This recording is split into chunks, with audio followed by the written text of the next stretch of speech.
Hello, I'm Thomas Hare, Chief Content Officer of the Performance Driven Marketing Institute, a not-for-profit trade association that serves companies in the performance and direct-to-consumer marketing world.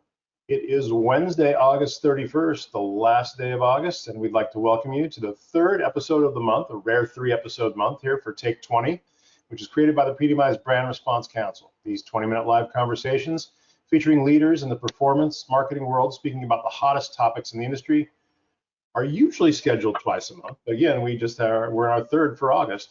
Before we get to today's conversation, a quick housekeeping note: we'll be addressing any questions from the audience at the end of today's session. But you don't have to wait to ask them. Utilize the questions tab on your control panel to type and send your question in. We'll be collecting them, and we'll try to get to as many as possible in the final moments of the episode. This episode is the second of our 2-part data privacy series. Today, the discussion continues, transitioning from marketing and advertising in our August 17th episode into legal and compliance issues that are changing and will continue to change. I'd like to welcome PDMI Brand Response Council Chair and Moderator Chris Foster of Modern Postcard, D. Reed Freeman, Partner at Venable LLP, and Ron Hadler, Vice President of Data and Innovation for Red Door Interactive. You guys are going to break things down from both the legal and agency perspectives. Gentlemen, let's get to the conversation. Great. Thank you so much, Thomas, for the introduction. And Reed and Ron, thank you and welcome to this episode. It's a 2-parter. Data privacy is so massive, and we wanted to take a look at it from 2 different perspectives. A couple weeks ago, we talked about that marketing and advertising, but data privacy involves legal, right? So the analogy we put together was, if data privacy is a boundary on a playing field where brands and media and agencies and consumers kind of all intermix together, the question is, what does the boundary actually look like? Is the boundary different based on where you live? We live in California. CCPA is a part of our life. Does it based on the industry? Is the boundary based on the technology? So, and do both security and privacy issues form the boundary together or separately? We think the analogy is apt because there are boundaries that are created by regulations and compliance standards, and they've changed over the last year or 2. And of course, they will continue to change. For example, as recently as June, the House Subcommittee on Consumer Protection and Commerce passed legislation called the American Data Privacy and Protection Act, ADPPA. Did anyone pay attention? Did anyone notice? Did we notice? And what does that mean to consumers in the industry? So these are some of the questions that we're going to be talking about. Really appreciate you both coming in. So Reed, I have to ask you first, can you please explain the ADPPA to us and the listeners? Sure. Well, I'll try. First, I think it's important to note that ADPPA passed a full committee of the House. So one committee of one chamber of Congress. It's not law yet. It may well not become law this term. It may not ever become law. We'll see. Passing privacy legislation has proved to be one of the great difficulties of Congress over the last couple of decades. I think this is the 3rd giant push I've seen in my career. And so far, they tend to fall on their own weight. Nevertheless, this is wildly significant because it's the first bill for the federal privacy law that got through a full committee of any chamber of Congress. That's significant. There are, I think, 27 privacy groups got together to try to get Nancy Pelosi to put it on the calendar for the floor to get it out of the House this year. So it's a big piece of legislation. If it doesn't pass this year, it informs what Congress would do next term. So we'll see. So let me get to it. First of all, it's 40 pages long. It's very comprehensive, but I'll try to summarize it. First, it would apply to most companies, including for-profit and non-profit companies and common carriers like telecommunications companies. That's important because it gives authority largely to the Federal Trade Commission to enforce, and without that, the FTC has no enforcement authority over nonprofits and common carriers. Second, it applies to data that identifies or is reasonably linkable to an identifiable person. So that probably includes cookies and ad IDs. It poses several duties on these so-called covered entities, entities that gather covered data that identifies or is linkable to an individual. One is data minimization. That just means you collect only the data that you need to do what you need to do, and you use it only for the reason you said you were going to use it and no other. Okay. Data plans. Special rules for certain types of data like biometric information and precise geolocation. We'll get into that. This is important because it's buried in the middle of the law. There's a universal opt-out managed by the Federal Trade Commission. It's section 210. It's buried in the middle of the law, like somebody stuck it in, which is the way Congress works. That would give a universal opt-out for transfer to a third party, targeted advertising, and collection by data brokers. Now, a universal opt-out managed by the FTC for targeted advertising. That's trouble. The next is transparency, which is a full privacy policy. Then what we see in so many of these laws now, right to access, correct, and delete your personal information. More on that when we get to further questions. I think that's really a theme of all these laws, taking up with what Europe is doing. There is express affirmative consent for the collection and use of biometric data, precise geolocation data, and data about kids under 17. Under 17, not 13. So then an opportunity to object before transfer of data to a third party or to send targeted advertising. So an opt-out to targeted advertising. Mm-hmm. It would create a new division of youth privacy at the FTC and a full bureau, which means there's antitrust, consumer protection. Now there would be privacy as a full bureau at the FTC. That's a big deal in terms of FTC organization and budget resources to the FTC. And they would love it. They would love that. And it would put the FTC on par with other data protection agencies around the world. Right now, their budget is small. They don't have that many people. Let's see, moving down to key points. The FTC would have the authority to issue regulations on data security. I raised that because if the FTC issues regulations, that's a de facto federal law. There is no federal data privacy or data security law now, general federal data security law. If the FTC does regulations, first of all, they'll be highly granular. Second of all, they will be a federal law imposed by civil penalties in an enforcement case with the FTC, which means big money on the first case. Mm-hmm. The FTC can enforce it, state AGs can enforce it, and after 4 years, individuals can enforce it. Individuals can enforce it. So that's a huge deal. What's the trade-off for that? Preemption. Preemption is the trade-off, meaning the CCPA and other state privacy laws are preempted. That means they are null and void from the date of the law taking effect. Wow. But specific privacy laws like the Illinois biometric law, like the California's private right of action for data breach notification, they'll still be in effect. But general privacy laws at the state level under this bill are gone. That's why the California Privacy Protection Agency promptly filed a vigorous dissent to this law because they go out of business, at least as it relates to the CCPA. So that's the best I can do. That's astonishing. And you did that all within about 7 minutes. You took 40 pages and distilled that into 7 minutes. You are an absolute master of your craft, Reed. Thank you so much. And I think that what I love about that, Reed, is that informed some things that I didn't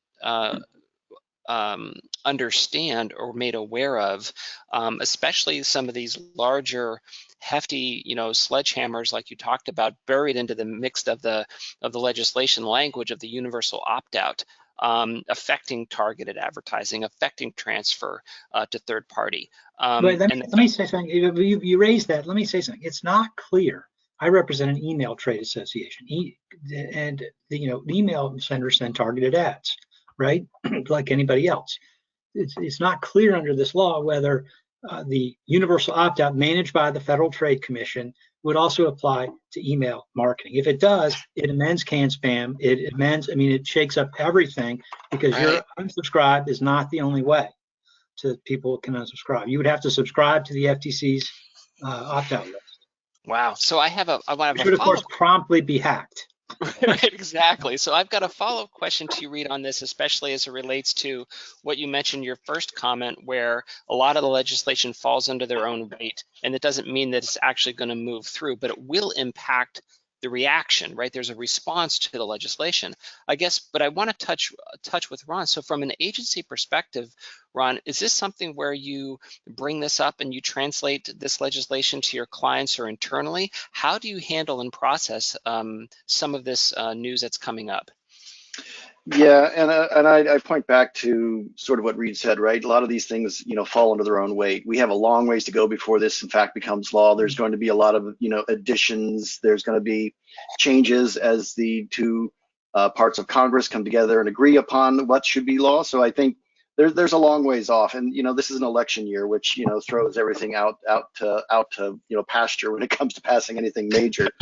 So I'm not sure I would count on it this year, but I'm in some senses looking forward to more of a federal law, because right now we've got laws passed in California, Utah, Colorado, Virginia, Connecticut, and then other ones in Michigan, New Jersey, Ohio, Pennsylvania are have active bills. So there's getting this sort of spaghetti of rules that people are going to have to start paying attention to. So having something from the federal where we're all on the even playing field, I think has an advantages, especially for small businesses that are doing business. Because I mean, CCPA, is the first one out there.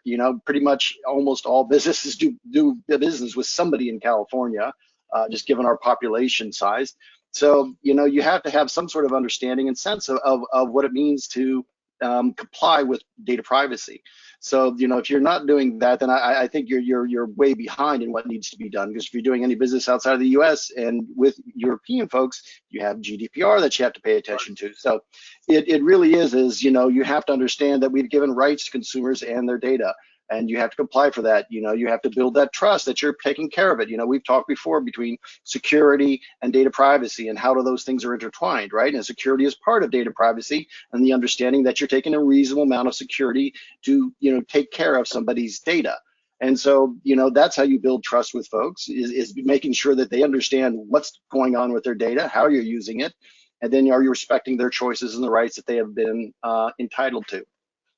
No, that's a fantastic response, Ron. And I think that, one thing that, at least for me, a theme that comes through is we all know that this legislation will be modified and amended and, adopted and adjusted and the like just to get through. But I guess, Reed, I'll ask this to you. To me, a theme seems to be towards a federal policy versus a state policy, and the federal policy perhaps superseding some of these states. I mean, the fact that they want to lean into actually creating an agency and the FTC having a privacy arm that's actually a strong enforceable arm. What is that a reasonable theme to think about, even though we don't quite know what the final legislation would be, the theme of it being a federal legislation? Well, that's a theme. Certainly, I think there's virtually universal support for a federal privacy law. Naturally, the devil's in the details.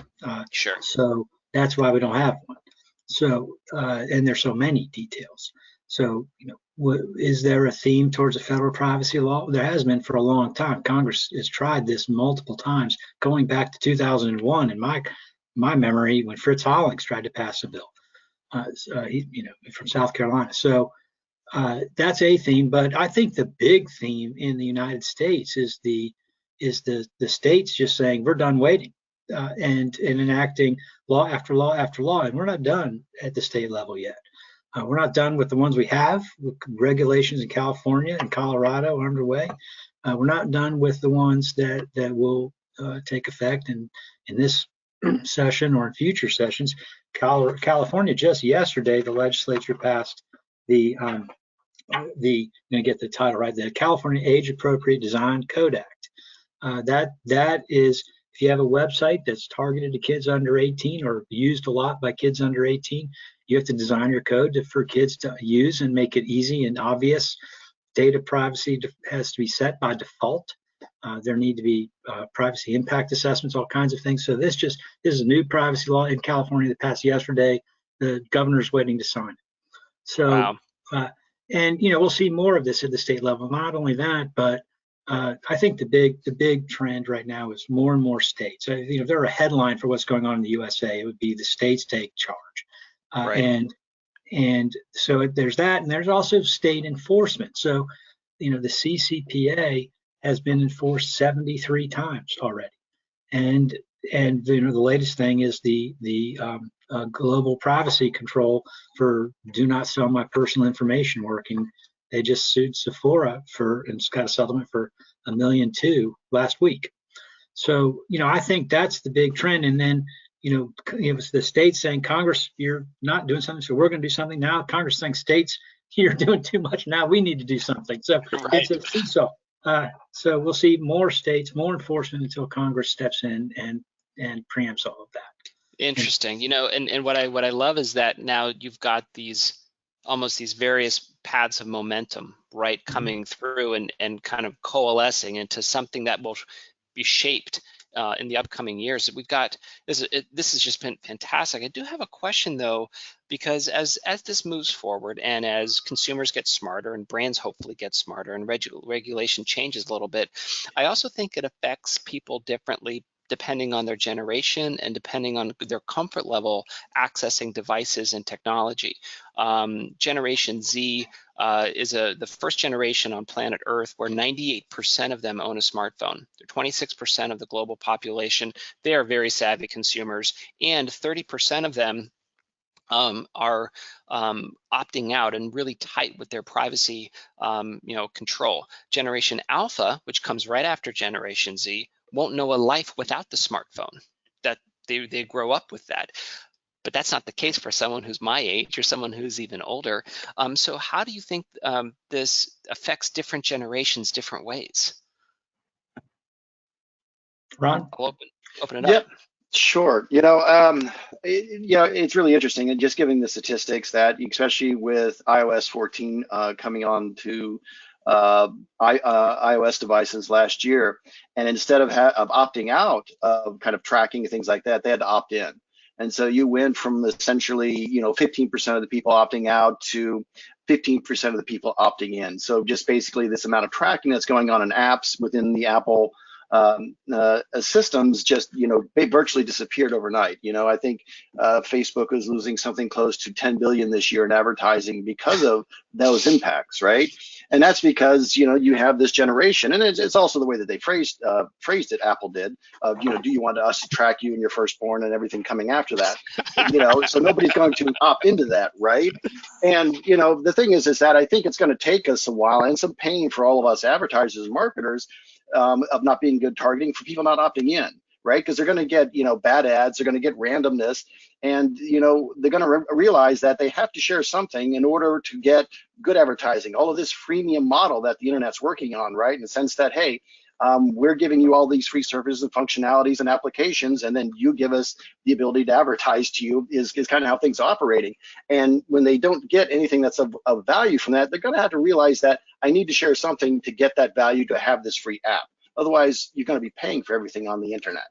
Sure. So that's your younger folks. Your older folks who are coming on, they're a little less savvy. They're just trying to figure out, how to send email or download the latest, Mills Brothers on a Spotify list. So, it's a sense of where they're probably the most vulnerable because of their less tech savvy. And, I think Reed brought this up before, is that they're also the most valuable. So they're higher targets. So, for things like that, they don't know how to protect themselves as well, but they've got the same sense of data privacy because they grew up with more privacy than Gen Z or Gen Alpha will ever have. Right. Well, Gen Alpha, I was thinking about this. I think the way that my son, who's a Gen Z, grew up a digital native, I think Generation Alpha are going to grow up privacy natives.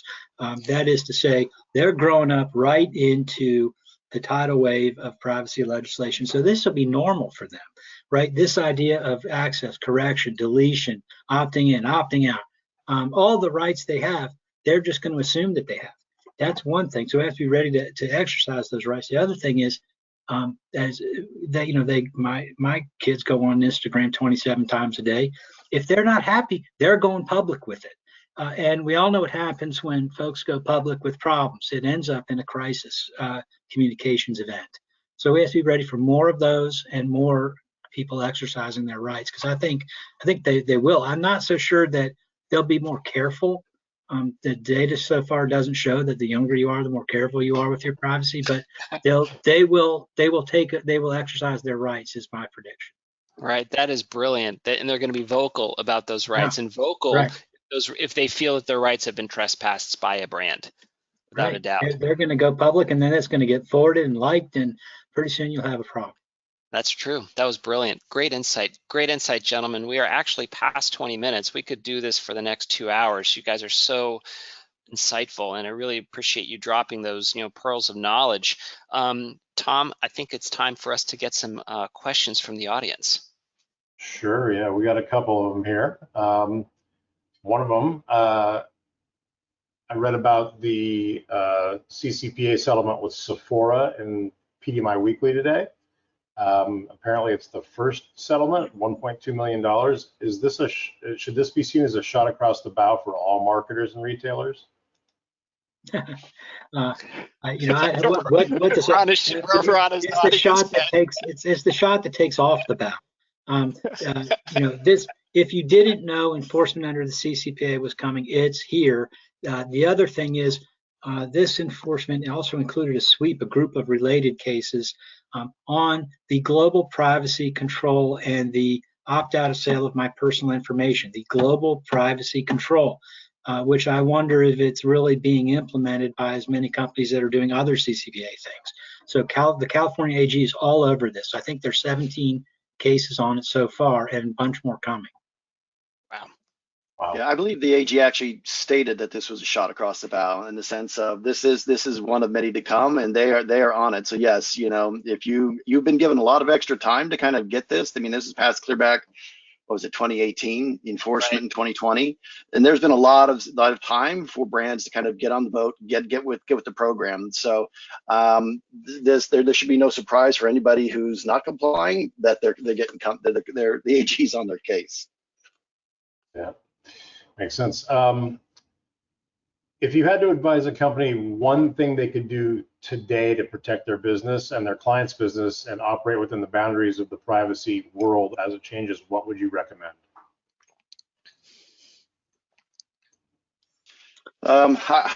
Transparency is compliance is one thing, but transparency, just making sure that you are giving everybody, because the best thing about all of this is just the rights to consumers, right? We had no rights before. People could do just about anything that they wanted to, and they did, which is kind of how these things kind of surfaced. So, transparency, I think, is one of the best, let's just call it deodorants, if you will, for, brands to make sure that, they are enforcing or building or sustaining that trust with their consumers, so that you have transparency of what you're doing with your data, transparency of how to access it, get to it, and enforce those rights that they've been entitled to. So transparency.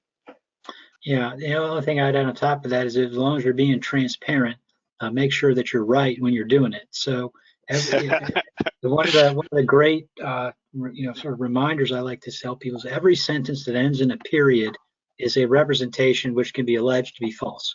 So if you're saying something, it better be right and it better be accurate, or don't say it. Well done. That makes sense.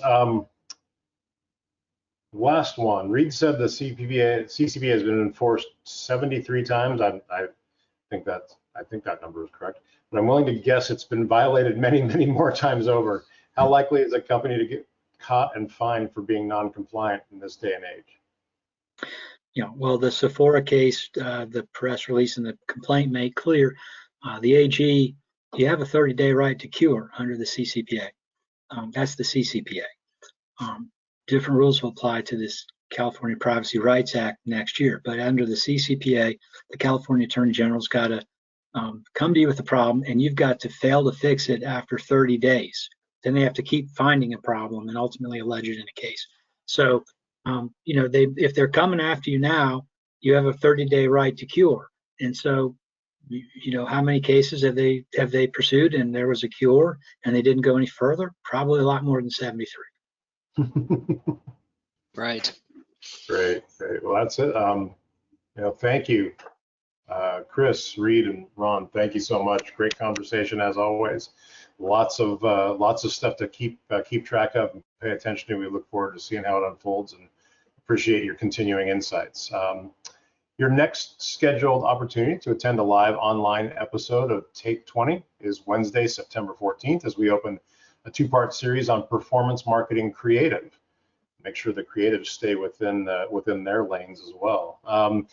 Please visit thepdmi.com/take-20 to register for the webinar and check out our upcoming schedule. Also, registration and hotel reservations are open for our next in-person event, PDMI West at Hard Rock Hotel San Diego on October 24th through 26th.